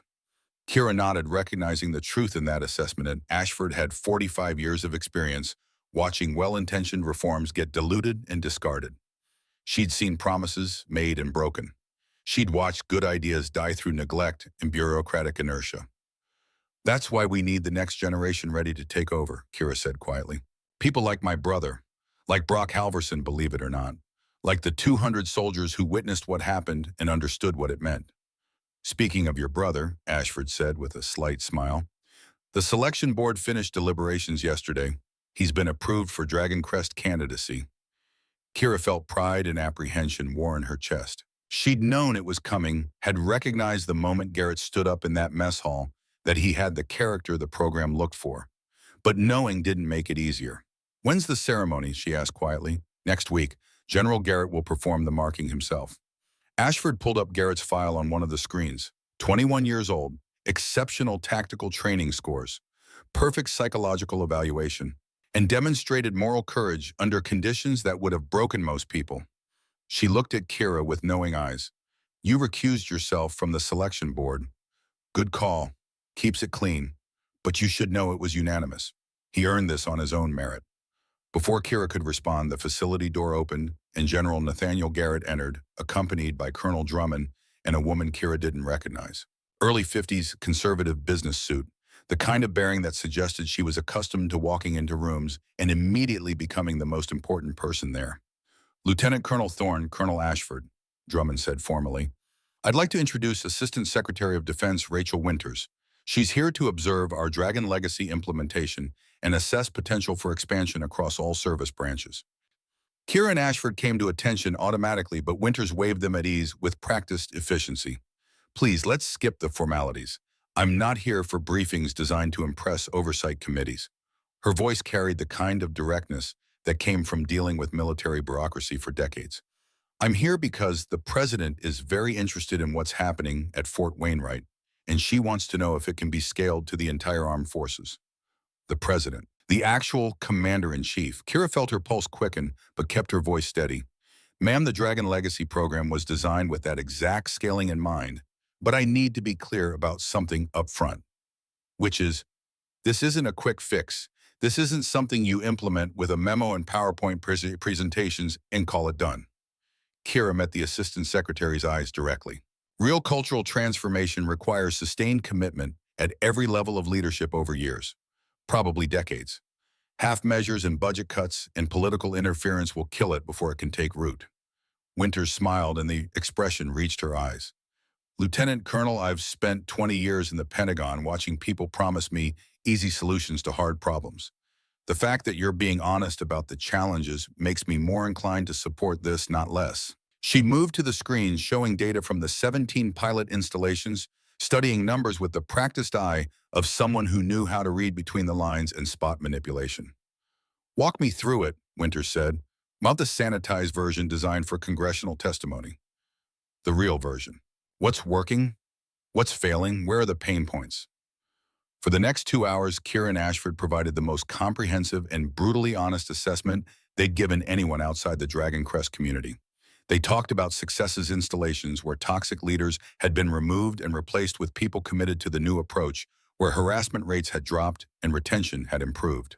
They talked about failures places where institutional resistance was so entrenched that meaningful change seemed impossible, where commanders paid lip service to the program while actively undermining it, where soldiers who bought into the new culture found themselves isolated and punished. They talked about soldiers like Brock Halverson, who genuinely transformed themselves through intensive work and honest self-examination. And they talked about soldiers like Captain Ryan Blake from Shadow Protocol, who'd refused all rehabilitation and would spend the next 20 years in federal prison. What you're describing, Winters said, finally her voice thoughtful, is essentially rebuilding military culture from the foundation up. That's not a 3-year project. That's not even a 10-year project. No, ma'am, Kira agreed. It's generational work. But the alternative is continuing to be vulnerable to exactly the kind of infiltration and exploitation that Shadow Protocol represented. We can change our culture deliberately and thoughtfully, or we can let our enemies do it for us through manipulation and compromise.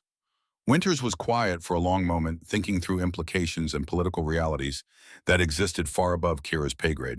I'm going to recommend to the president that we fully fund Dragon Legacy expansion, she said finally. 5-year initial commitment with option for renewal. Budget allocation that actually matches the scope of what you're trying to accomplish. Full implementation across all branches of service. She turned to look directly at Kira and her expression shifted to something more serious. But I'm also going to recommend that you be appointed as National Director of the program, reporting directly to the Secretary of Defense. This needs someone who understands both the tactical and strategic implications. Someone who's proven they can operate at the highest levels while maintaining connection to ground-level reality. The words hung in the air like a grenade with the pin pulled. Kira felt her mouth go dry. National Director, Pentagon appointment, a position that would consume her life and define her career and carry weight she could barely comprehend at 27 years old. Ma'am, I'm not sure I'm qualified for... You're qualified because you walked into that mess hall knowing exactly what was going to happen and used it to build something better, Winters interrupted. You're qualified because you've proven you can fight wars in shadows and boardrooms with equal effectiveness. You're qualified because every Dragon Crest operator I've consulted has recommended you. She glanced at General Garrett, who'd remained silent throughout the entire conversation. General Garrett has agreed to serve as senior advisor for 3 years to help you navigate Pentagon politics and military bureaucracy. After that, the program is entirely yours. What do you say? Kira looked at her mentor, searching his weathered face for guidance. Those eyes had seen 50 years of military service from Vietnam-era Cold War operations through the War on Terror. If anyone understood what this position would cost, it was him. He gave her a small nod. The decision is yours. I'll support whatever you choose. On one condition, Kira said finally. Winters raised an eyebrow, which is that we do this right. No shortcuts, no political compromises that gut the program's effectiveness. No budget cuts that force us to choose between doing this properly and doing it fast. Kira's voice hardened with determination. We get one chance to transform military culture. If we fail because we weren't willing to commit the resources and time required, that failure will set back reform efforts for a generation. Agreed, Winters said without hesitation. The president is committed to seeing this through. She understands that some things are worth the investment, even when the returns won't show up in a single administration. She extended her hand. Welcome to the Pentagon, Lieutenant Colonel Thorne. Try not to let it destroy your soul. Kira shook the offered hand, feeling the weight of what she'd just accepted settle onto shoulders that seemed too small for the burden. But then again, she'd felt that way standing in the mess hall 3 months ago, and she'd carried that weight successfully. I'll do my best, ma'am. 1 week later, in a secured facility deep within Fort Wainwright that didn't appear on any official base map, 13 Dragon Crest operators gathered for a ceremony that would be recorded in classified archives but never publicly acknowledged. The room was small and deliberately austere. Concrete walls, single overhead light, no windows, no flags, no military pageantry. Just 13 people who'd earned the right to be there through actions that would never be fully disclosed. Private First Class Garrett Thorne stood at the center of the room in physical training uniform, his shirt already removed. 21 years old, lean muscle built through 3 months of the hardest training the Army could devise, trying very hard not to shake. Around him stood the living legends of the Dragon Crest program. Men and women ranging from 27 to 69 years old, each of them carrying scars visible and invisible, each of them bound by promises made in blood and ink. General Nathaniel Garrett, number 1. 69 years old, preparing for retirement after serving longer than most of these operators had been alive. Lieutenant Colonel Kira Thorne, number 47. 27 years old, carrying the future of the program on shoulders that had already proven they could bear impossible weight. Colonel Bryn Ashford, number 18. 45 years old, Gulf War veteran with a scar that ran from eyebrow to jaw and stories that would never be told. Master Sergeant Donovan Cross, number 23. 51 years old. Afghanistan, Iraq, Syria, Somalia. 27 years of continuous deployment to places that didn't exist on maps. Lieutenant Commander Isla Rutherford, number 31. 38 years old, Navy SEAL, the second woman to earn the crest after the program officially opened to female operators. Major Reed Blackwell, number 28. 43 years old, Delta Force, specializing in operations where success was measured in millimeters and milliseconds. Captain Freya Sinclair, number 33. 35 years old, currently fighting the hardest battle of her career, implementing Dragon Legacy at Fort Bragg. Sergeant First Class Thaddeus Kane, number 41. 48 years old, carrying wisdom earned through survival in places where most people died. And 5 others whose names were classified even within the Dragon Crest community, whose operations existed in shadows so deep that light had never touched them. 13 operators, 6 men, 7 women, ages 21 to 69. Different backgrounds, different specialties, different scars, but the same mark, the same promise, the same willingness to pay prices most people couldn't imagine. General Garrett stood at the front of the room beside a table that held professional tattoo equipment, sterilized and ready. His hands, gnarled with arthritis and scarred from 5 decades of classified operations, were nevertheless steady as a surgeon's. When he spoke, his voice carried the weight of 48 years of service and 34 brothers and sisters who should have been in this room but weren't. The Dragon Crest is not a reward. It is not a trophy. It is not a mark of prestige or status. He paused, letting the words settle like sediment in still water.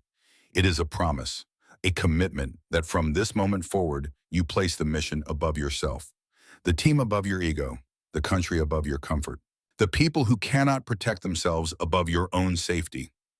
He gestured to the 12 other operators in the room. 34 people who wore this mark have been killed in action. Every single one of them knew the risks when they accepted it. Every single one of them made the choice anyway, because they understood that some promises are worth keeping no matter what they cost. General Garrett picked up the tattoo gun, checking the ink and needle with practiced efficiency. Private Thorne, you demonstrated moral courage when it would have been easier and safer to remain silent. You stood up for someone you thought was powerless, knowing it would make you a target. That is the essence of what we do. That is what the Dragon Crest represents. He made eye contact with the young man before him, and his voice softened slightly. This is your last chance to walk away. Once you accept this mark, your life changes forever. There is no going back. There is no undoing what will be done. You will carry this burden until the day you die, and that day may come sooner because of the choices you'll make. Do you understand? Garrett's voice came out steady despite the adrenaline flooding his system.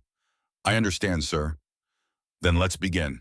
The tattoo process took 4 hours and 17 minutes. General Garrett worked with meticulous precision, each line placed with mathematical accuracy, each detail rendered with the kind of care that came from doing this 46 times before and understanding the sacred nature of the work.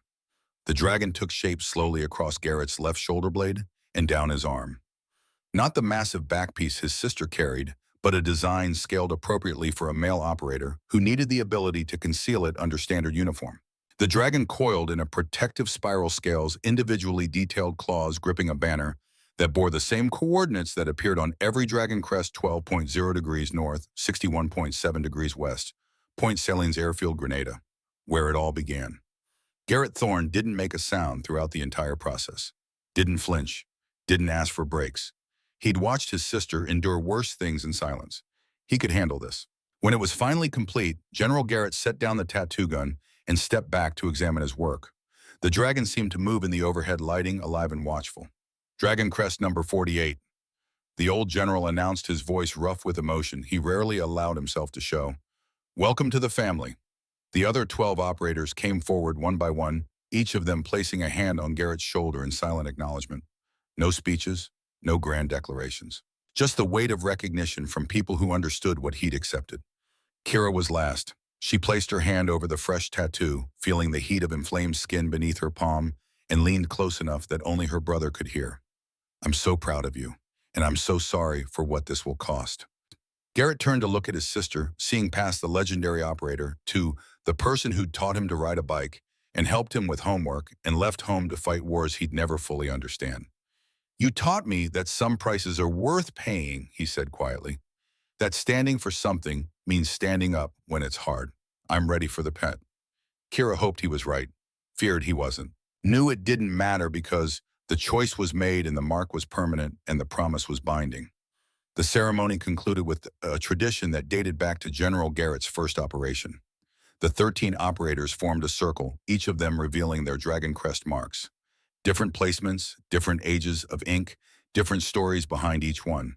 But the same symbol, the same coordinates, the same promise.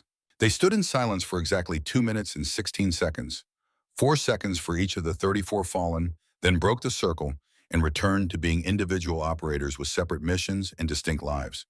But they were connected now, all of them, across distance and time and the barriers that normally separated rank and age and experience, connected by ink and blood and sacrifice that would bind them until death.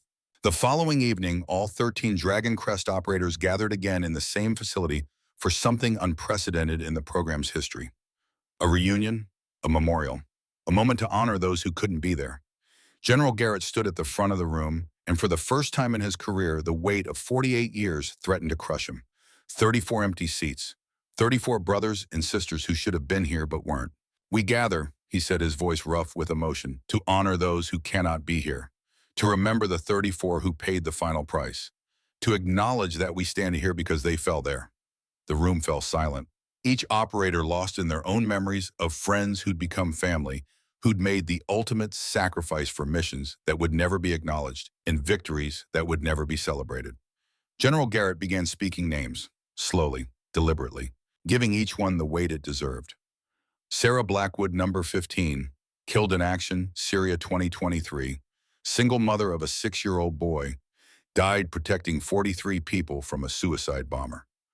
Marcus Rivers, number 7, killed in action, Afghanistan 2019. 28 years old, died holding a position so his team could evacuate civilians. James Washington, number 3, killed in action, Iraq 2004, first African-American to receive the Dragon Crest. Died dismantling an IED that would have killed an entire platoon. One by one he spoke the names. 34 lives, 34 families who'd never know the full truth of what their loved ones had done. 34 promises kept unto death. When he finished, the silence stretched for exactly 2 minutes and 16 seconds before Kira stepped forward. "They didn't die for nothing," she said quietly. "They died believing that what they were fighting for mattered, that the sacrifice meant something, that somewhere down the line their deaths would make a difference." She looked around at the assembled operators, her voice gaining strength. "We're going to prove they were right. Dragon legacy, the cultural transformation, the next generation we're training.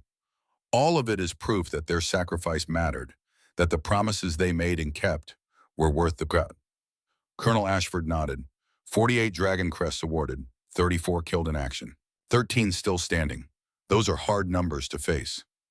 "They are," General Garrett agreed, "but they're also a reminder. We're not invincible. We're not superhuman. We're just people who chose to stand between darkness and light, knowing it might cost us everything." He looked at young Garrett Thorne, fresh tattoo still healing on his shoulder. "And we keep choosing it. Every day, every mission, every moment when we could walk away but don't, because that's what the mark means. That's what the promise requires." The gathering concluded as it had begun, in silence. No speeches beyond what had been spoken. No grand declarations. Just 13 people who understood what the mark meant and what it cost. As they filed out into the Alaskan night, Kira stood with her brother and watched the others disappear into darkness. "Do you understand now," she asked quietly, "what you've joined, what it really means?" Garrett touched his Dragon Crest and nodded. "I understand that 34 people died believing this mattered. And I understand that I'd rather die proving they were right than live knowing I didn't try." Kira pulled her brother into a hug that felt like goodbye and promise all at once. "Then let's make sure their sacrifice means something." 3 days later, Assistant Secretary Winters returned to Fort Wainwright with news that would reshape everything. She found Kira in the Dragon Legacy training facility reviewing final preparations for the upcoming expansion to 40 installations across all service branches. The President approved full funding, Winters announced without preamble. 5-year commitment with guaranteed renewal pending results assessment, budget allocation of $1.2 billion, expansion to all branches. "This is happening, Lieutenant Colonel." Kira felt her breath catch. Full funding, 5 years, $1.2 billion. This was real. This was actually happening. "There's more." Winters continued, her expression becoming more serious. "The President wants to meet you, wants to understand firsthand what happened here and what it means for the future of military culture. When Next month, she's cleared her schedule for a 3-day visit to Fort Wainwright. She'll observe training, meet with participants, talk to people who've been through the program." Winters paused and something in her expression shifted. "She's also going to announce the Dragon Legacy Initiative publicly. Not the classified aspects. The Dragon Crest program itself remains compartmentalized at the highest levels, but the cultural transformation component, the leadership training, the harassment prevention protocols, all of it goes public." Kira understood the implications immediately. Going public meant scrutiny, meant criticism from people who thought the military was becoming too soft, meant political fights and endless questions about necessity and effectiveness. But it also meant legitimacy, meant resources, meant the possibility of change that outlived any single administration or commanding officer. "We're ready," Kira said, hoping it was true. 2 weeks later, Kira received an encrypted message on her secure laptop that made her blood run cold. The sender was listed only as Dragon Zero, a designation that shouldn't exist. Dragon Crest numbering started at 1 with General Garrett 42 years ago. She opened the message in a secured room, General Garrett standing beside her at her request. The text was brief: "Congratulations on your promotion, Lieutenant Colonel, but you should know there were 48 Dragon Crests awarded. Only 47 are accounted for in official records. I am number 0, the original. The one they erased when they decided women couldn't handle what this program required. I've been operating off books for 42 years, watching, waiting, making sure the program stayed true to its purpose. Your work at Fort Wainwright has impressed me. We need to meet. Anchorage 2 weeks. Come alone. Bring your brother. You're both ready for what comes next. Victoria Cross. General Garrett's face went white. Actually, white color draining like someone had opened a valve. That's impossible, he said quietly. Victoria Cross died in Lebanon in 1982. Beirut barracks bombing. I was there. I saw what was left. Apparently not by, Kira said, studying the message's authentication codes. They were legitimate. Whoever sent this had access to systems that no longer officially existed, had knowledge of protocols that predated the official Dragon Crest program. If she's alive, General Garrett continued, his voice shaking slightly, if she's been operating for 42 years without anyone knowing, then everything we think we know about Dragon Crest history is wrong. He sat down heavily, suddenly looking every day of his 69 years. Victoria Cross was the original, before Grenada, before the official program. She was Delta Force when Delta Force didn't officially admit women, 1979 through 1982. She did things in the Iranian hostage crisis in the Cold War that would make Shadow Protocol look like amateur hour. He met Kira's eyes and she saw something there she'd never seen before. Fear. And if she's reaching out now after 42 years of silence, it means something catastrophic is coming. Something that requires Dragon Zero to break cover. Kira stared at the message, feeling implications multiply like fractal patterns. Do I go? Yes, General Garrett said without hesitation. But you don't go alone. Your brother goes with you, and I want a backup team within 5 minutes of your position at all times. The message said, come alone. The message can go to hell. You're my responsibility until I retire, and I'm not letting you walk into a potential trap alone. His voice softened slightly. Besides, if Victoria Cross is who she says she is, she'll understand the precaution. She'd do the same thing. 2 weeks later, Kira and her brother stood in a safe house in Anchorage, Alaska, waiting for a ghost to materialize. The location had been provided in a second encrypted message coordinates that led to an abandoned fish processing plant on the outskirts of the city, the kind of place that had probably been used for 100 clandestine meetings over the years. Colonel Ashford and her team were positioned 5 minutes away, close enough to respond, but far enough not to spook their target. General Garrett was monitoring from Fort Wainwright, connected by encrypted satellite link. The door opened at precisely 1900 hours. The woman who entered looked nothing like the photographs and classified files that General Garrett had pulled from archives so old they were still on microfiche. Those showed a fierce warrior in her 30s, all sharp edges and sharper eyes. This woman was 64 years old, silver hair pulled back in a braid, face lined by sun and time and things that aged people faster than years, scars visible on her hands and neck that spoke of violence survived and battles won. But her eyes, those were the same. The eyes of someone who'd seen the worst humanity could offer and decided to fight it anyway. Dragon 47, Dragon 48, Victoria Cross's voice carried the weight of 4 decades operating in shadows. Thank you for coming, and for bringing backup, even though I said come alone. I'd have done the same thing. She moved to a table and laid down a tablet, pulling up files that made the Shadow Protocol operation look like a training exercise. Shadow Protocol wasn't the real threat, Victoria said quietly. It was a symptom, a test run, a way for our enemies to see if the new generation of Dragon Crest operators could handle what's actually coming. And what's coming? Garrett asked, his hand instinctively moving toward his sidearm. Victoria's smile was on and knowing and tired. Everything. In 6 months, a coalition of rogue intelligence agencies from 14 countries is going to attempt a coordinated strike on American infrastructure. Power grids, financial systems, communication networks, water treatment facilities. They're going to try to bring us to our knees without firing a single shot. She pulled up schematics and operational plans that looked like they'd been developed by people who understood systems better than the people who'd built them. This makes Shadow Protocol look like shoplifting, Kira said quietly, scrolling through the files. The scope was staggering. The coordination required was almost unimaginable. Exactly, Victoria confirmed, which is why I've been positioning assets for 3 years, building networks, placing operators, getting ready for the moment when I could bring this to someone who'd understand what needed to be done. She looked at Kira with eyes that had seen too much and known too well. You, Lieutenant Colonel, you're going to stop them, because that's what the Dragon Legacy program was really built for. Not just cultural transformation. Preparation. building a military culture that can handle threats that don't wear uniforms and wars that don't have front lines. Kira felt pieces clicking into place. The rushed timeline, the president's personal involvement, General Garrett's insistence that she take over despite her age, Assistant Secretary Winter's immediate approval of full funding. They'd all known this was coming. "How long have you known?" she asked quietly. 3 years, Victoria admitted. "Since the day you first applied for SEAL training. We've been preparing you, testing you, building the program around you and operators like you, making sure you'd be ready when the time came." She stood preparing to leave, and Kira realized this meeting was ending. "You passed every test," Victoria continued. "You and your brother both. Now comes the real work. The work that 34 Dragon Crest operators died preparing for without knowing it." Victoria moved toward the door, then paused. The Dragon Crest was never just about creating elite operators.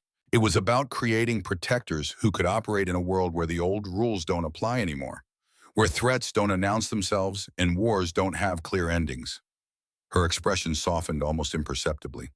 "Your generation will face challenges mine never imagined, but you'll face them the same way we did, with courage, with sacrifice, and with the knowledge that some promises are worth keeping no matter the cost." She opened the door, Arctic wind rushing in. "I'll contact you in 3 months. Use that time to prepare. Expand Dragon Legacy as fast as you can. Train as many people as possible. Because when I contact you again, the real war begins." Then she was gone, vanishing into the darkness like she'd never existed. Kira and Garrett stood in the empty safe house processing what they'd just learned. The weight of it was crushing. "We're not ready for this," Garrett said quietly. Kira thought about the mess hall. Thought about standing there while 200 soldiers mocked her, knowing that every insult was building towards something bigger than any of them understood. Thought about 34 Dragon Crest operators who died believing their sacrifice mattered. "We're never ready," she said finally. "That's not the point. The point is we show up anyway." She touched the Dragon Crest on her back, feeling the promise written in ink and sealed with everything she'd endured. "We show up. We fight. We protect people who'll never know we exist. That's what the mark means. That's what it's always meant." Garrett placed his hand over his own fresh tattoo and nodded. Brother and sister, Dragon 47 and Dragon 48, standing together at the edge of something they couldn't fully see but had committed to anyway. Outside, the temperature dropped toward 55 below zero, the kind of cold that killed without mercy or hesitation. But they were Dragon Crest operators now, and they had work to do. Always. 6 months later. When the coalition struck, they found Dragon Crest operators already in position, in 14 countries, at 47 critical infrastructure points, ready. The attack failed, not because it wasn't sophisticated, not because the planning was flawed, but because 49 Dragon Crest operators, including 2 new recruits who'd earned their marks in the crucible of the largest defensive operation in modern history, had spent 6 months positioning themselves in exactly the right places at exactly the right times. The public never knew how close they'd come to darkness. The president knew. Congress knew. The intelligence community knew. And 49 Dragon Crest operators returned to the shadows. Their promises kept, their burdens carried in silence, as it had always been, as it would always be.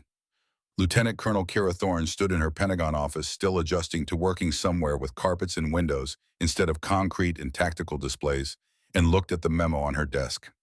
Dragon Legacy Program Expansion approved 247 installations across all service branches. Budget increased to $4 billion over 10 years. Presidential mandate for full implementation. On her wall hung a photograph, the only personal item in the entire office.